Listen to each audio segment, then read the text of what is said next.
Welcome back. This is the fourth lecture in the series on current distribution in porous electrode. Let us just recap briefly on how we got here. We already know the relevant equations for transport, electrochemical transport, and how to apply that to porous electrode in the sense that we frame the equations. But to get an analytical expression, we have to make certain approximations. So we are considering an one-dimensional system without any concentration gradient. Within that, we set up an ordinary differential equation.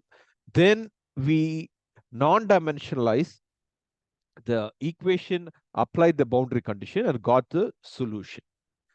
And then typically in a modeling exercise, what you want to be doing is vary certain characteristic parameters and look at the trends in current and reaction rate. Okay, so that's what we are going to do in this lecture.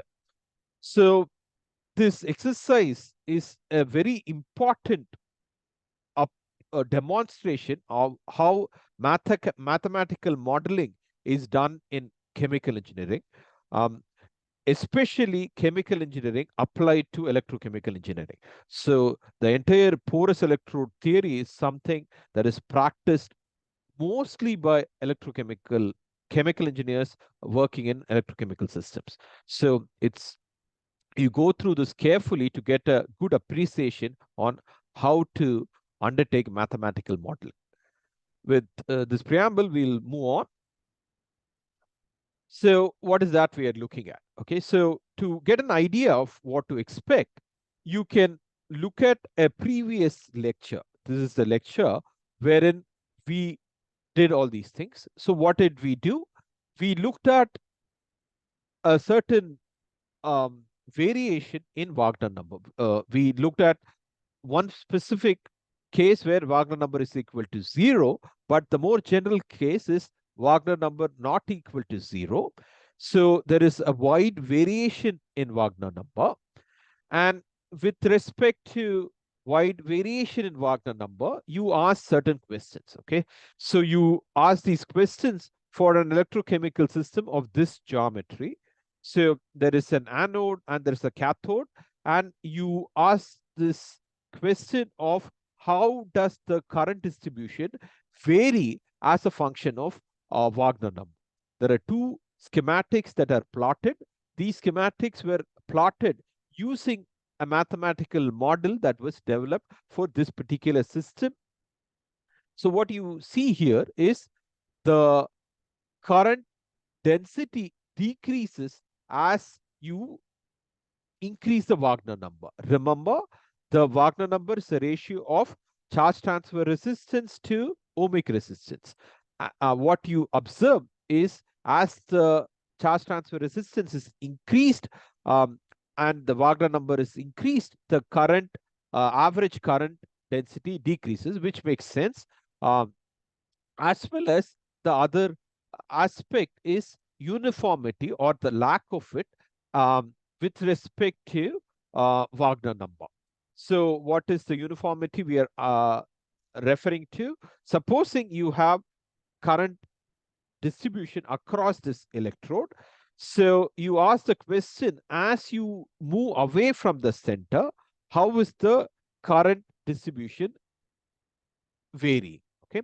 So what you observe is that as you vary the Wagner number, that is, you go from very less Wagner number to very high Wagner number, the uniformity is increased. At very high Wagner number, that is, as the resistance is controlled mainly by charge transfer resistance. If in that limit, there is uniformity with respect to current density. This is what this is the essence of the discussion from this lecture. So please look at this lecture before proceeding further.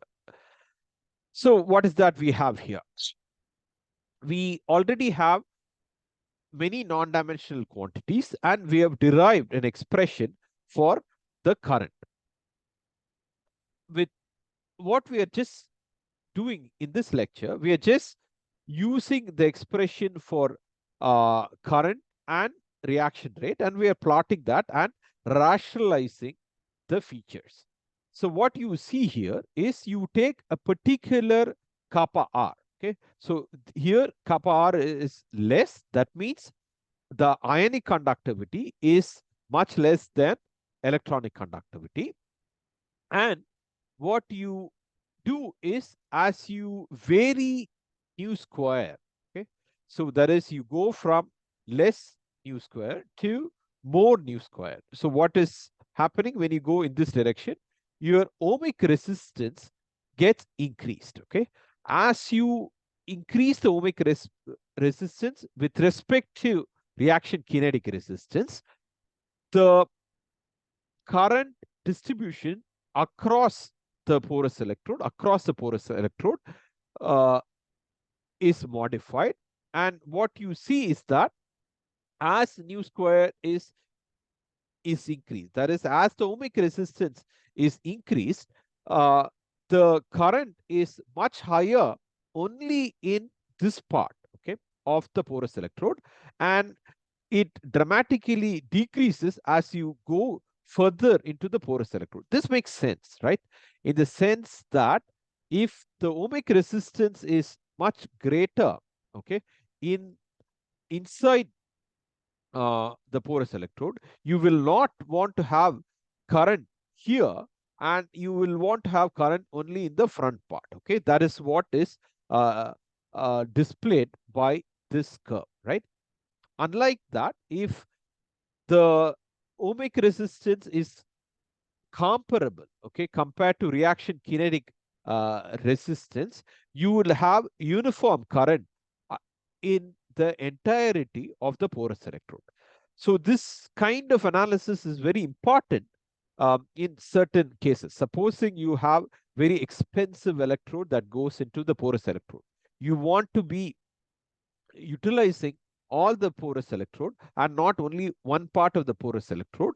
So if in order to do that, you want to be sticking to this limit and not be in this limit. Okay, supposing you are in this limit, okay, so what you notice is that you have over designed the system, right? You have used more than much more thickness than than what is required. So you have to remodify your thickness of the porous electrode. So this kind of analysis is important for answering such kind of design questions, like what is the thickness of the porous electrode, or is the entire porous electrode adequately utilized.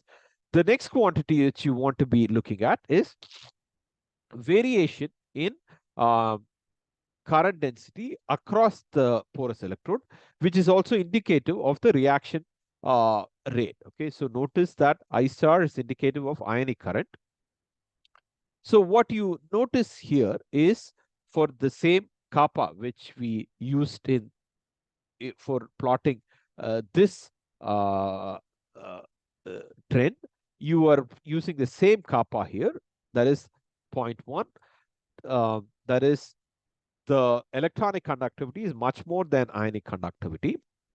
What you notice is that if nu square is less, okay, that is, or less compared to this number, that is, if the ohmic resistance is same as reaction kinetic resistance, your reaction rate is uniform across the porous electrode.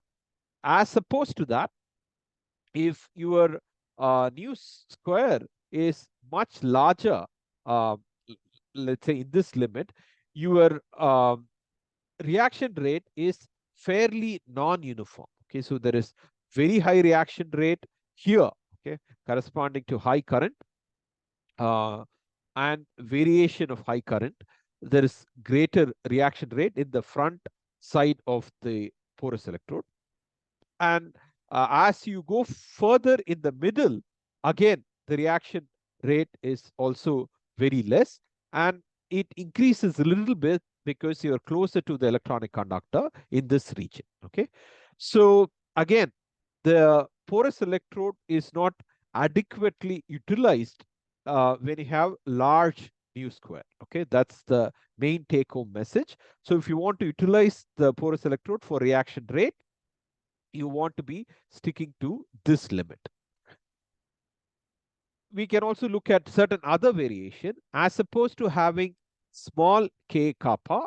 If you have very large k kappa, that is, you have ionic current much larger than electronic conductor, that is not ionic current, ionic conductivity much larger than the electronic conductivity, that is this regime, that is k kappa being much larger, this asymmetry will be reversed, right? So what would that curve look like? The current would be much larger, closer to the current collector and lesser in the front part of this current collector, but still that current would be much less in the middle of the porous electrode. So this kind of variation can also be studied.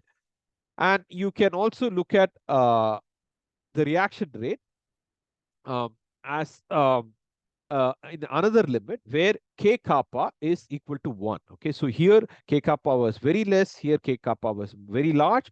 But if k kappa is 1, the current, the derivative of current density or the reaction rate is not as symmetric. Okay, so there is a symmetric distribution in the reaction rate for this particular value of k kappa. So this is the essence of modeling. What is the utility of modeling is demonstrated in this manner. Okay, so irrespective of materials that go into the electrochemical device, what you do is that you obtain a differential equation, get its solution, non-dimensionalize the equation, and vary distinct parameters, certain important parameters, and look at the features that you are interested in, and you go about designing your system. Okay, so this is a great exercise, very beautiful exercise in mathematical modeling in entire chemical engineering as applied to certain electrochemical devices. We will move on and look at few other topics in the next lecture. Thank you.